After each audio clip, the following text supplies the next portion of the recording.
Bonjour à tous, aujourd'hui on se retrouve pour une nouvelle vidéo. Je fais une petite synthèse après 4 mois et 6000 km des problèmes que j'ai rencontrés sur l'Enyaq. Mais avant ça, générique.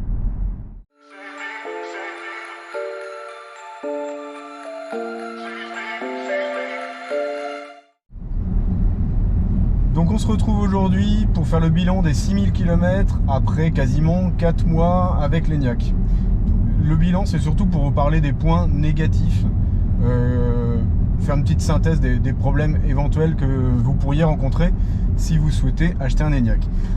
Comme vous le savez, pour ceux qui ont déjà regardé certaines de mes vidéos, j'ai eu des problèmes de charge. Donc les problèmes de charge, ça m'est arrivé 3 fois. Les problèmes de charge étaient toujours liés à la charge programmée, où globalement le matin je me suis retrouvé à avoir l'Enyaq en erreur de charge et la batterie qui avait un tout petit peu chargé ou alors pas du tout chargé. Donc ça m'est arrivé 3 fois en 4 mois. Ça fait quelques temps que ça m'est pas arrivé. Rien de dramatique en soi pour moi qui roule assez peu au final. Comme je vous l'ai déjà dit dans les autres vidéos, pour quelqu'un qui roule beaucoup, évitez la programmation de charge sur le véhicule, passez plutôt par une charge instantanée. Vous branchez, il charge, ou alors gérer la programmation de la charge par la borne chez vous, un boîtier spécifique si vous pouvez mettre ça sur votre installation, mais évitez clairement la programmation de charge de l'Enyaq qui souffre aujourd'hui de bugs, en tout cas dans la version actuelle. Donc ça, c'est pour les problèmes principaux que j'ai pu avoir sur l'Enyaq. Donc ça reste non problématique pour rouler, pour ma part en tout cas. Et l'autre souci que j'ai eu, dont je ne sais plus si je vous en ai déjà fait part, j'ai eu une perte de connectivité internet, donc la partie 4G embarquée de l'Enyaq, pendant une dizaine de jours. Donc ça m'est arrivé un matin, c'était au retour de notre road trip parisien. Le samedi matin, je monte dans la voiture et là, plus une seule barre d'affiché, la petite planète grise, plus rien, et un message d'erreur au lancement du véhicule qui dit qu'il est incapable de se connecter, en fait, de récupérer une connexion 4G. Donc ça, c'est aussi un problème connu du software partagé entre l'Enyaq et les véhicules du groupe Volkswagen. Certains ont trouvé un moyen de contournement en enlevant certains fusibles. Donc de mémoire, c'est le fusible 19 et 30. Moi, j'ai fait le choix de ne pas toucher au fusible et de ne pas manipuler le véhicule parce que, pour rappel, c'est un véhicule qui est en leasing, qui est sous garantie. Donc moi, je souhaite pas bricoler en fait. Donc j'ai attendu. J'avais pris un rendez-vous chez Skoda. J'ai attendu et au final, au bout de 10 jours, la connectivité est revenue toute seule. Donc moi, ça m'a un peu embêté. Parce que comme vous le savez, j'utilise Tronity pour récupérer mes stats de charge et analyser mes coûts et ainsi de suite. Et donc pendant cette semaine-là, j'ai eu une perte d'infos, puisque Tronity est incapable de récupérer les informations. Donc c'est pas une semaine où j'ai beaucoup roulé, où j'ai beaucoup chargé. Mais bon, ça m'a quand même un peu embêté. Donc chez Skoda, je l'ai emmené, ils n'ont rien vu de particulier. Il n'y a même pas eu de message d'erreur détecté. Ils ont juste fait un reset de la partie système tout en conservant mes paramètres. Donc bon, j'avais bien vu qu'ils avaient pu resetter des choses parce que des choses avaient été remises à zéro, mais ils avaient pu conserver mes paramètres de configuration du véhicule.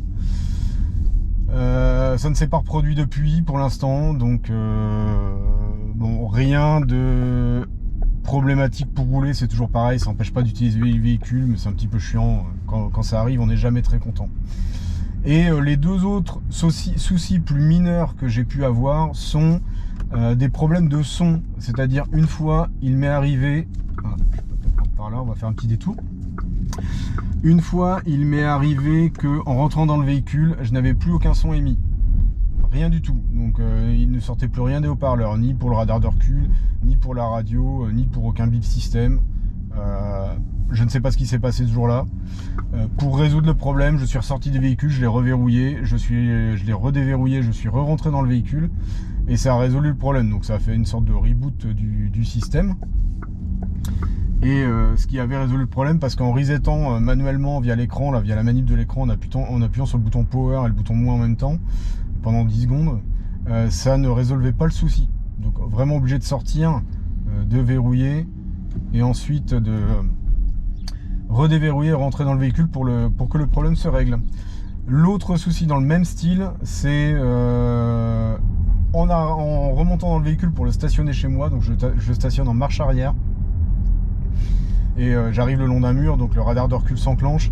Bah, je suis monté dans le véhicule, j'ai reculé, mais j'ai pas attendu que toute la partie électronique s'initialise. Donc je suis monté, j'ai mis la marche arrière, et en fait au moment où j'ai mis la marche arrière, j'avais encore l'écran Sportline de démarrage d'activer. Et là, ça a généré un gros bug, c'est-à-dire que mon radar de recul conservait le bip permanent, même si je repassais la marche avant, et le bip ne variait pas en fonction que je m'éloignais ou je m'approchais du mur. Donc il ne reflétait plus du tout la distance à laquelle je me trouvais d'un obstacle. Donc heureusement j'avais la partie visuelle qui marchait encore, parce que sur le coup j'ai pas fait attention que le bip ne reflétait pas, j'aurais pu taper le mur en reculant. Heureusement je regardais l'écran, c'est là que je me suis aperçu qu'il y avait un souci, et que j'ai remis la marche avant et que le bip continuait. Et là je me suis dit bon ok, on a un problème, et la résolution a été la même que pour le problème précédent de son, c'est-à-dire descendre de véhicule, le verrouiller, le redéverrouiller et remonter, et ça a résolu le souci. Donc en tout, 4 types de problèmes: le problème de charge, le problème de son et le problème de perte de connectivité internet. Donc mis à part ça, je n'ai pas eu d'autres soucis. Donc tous ces problèmes sont des problèmes connus, parce que les problèmes de son sont connus aussi. Donc j'ai pas moi eu un bug qui n'était pas connu. Donc pour ceux qui sont intéressés par l'ENIAC et qui veulent l'acheter, allez voir sur les forums. Vous avez notamment le forum Automobile Propre où les gens remontent. Il y a pas mal d'utilisateurs d'ENIAC qui remontent leurs infos, les problématiques qu'ils rencontrent. Et si vous êtes anglophone, vous avez le forum anglais ENIAC qui existe. Donc je vous mettrai le lien dans la vidéo et en description, qui permet d'avoir énormément d'infos de remontées d'utilisateurs d'autres pays, bon, qui remontent globalement le même style de soucis. Donc voilà, ce sont les problèmes majeurs que j'ai eu. Donc rien qui empêche de rouler ou de profiter de la voiture, sachant que l'ENIAC reste un très bon véhicule. Alors là-dessus je reviens pas sur ce que je vous ai déjà dit, c'est vraiment un super véhicule à rouler. Malheureusement cette partie logicielle est toujours la faiblesse de la voiture. Donc pour ceux qui ne le savent pas encore, il faut savoir que Skoda a annoncé la mise à jour ME3, donc la grosse mise à jour que tout le monde attend pour deuxième semestre 2022. Donc c'est déjà la version qui sort actuellement sur les ENIAC coupés qui sont produits. Donc les ENIAC coupés aujourd'hui sortent avec cette nouvelle version. Et pour les véhicules déjà sortis, la mise à jour va être proposée en deuxième semestre. Donc entre juillet et décembre. Espérons que ce soit plutôt juillet que décembre. Donc ce qu'on espère, c'est que cette grosse mise à jour va corriger tous les gros bugs majeurs qu'on a pu rencontrer, ne pas en amener d'autres. Et elle amène aussi des fonctionnalités qui sont listées. Je vous mettrai le lien de la storyboard Skoda qui liste les nouveautés amenées par cette version. Alors moi personnellement, j'attends pas forcément des grosses nouveautés, j'attends surtout de la stabilisation de l'OS et la correction des bugs. Si déjà ça pouvait être fait correctement, ça serait génial. Après les petits plus, on verra après.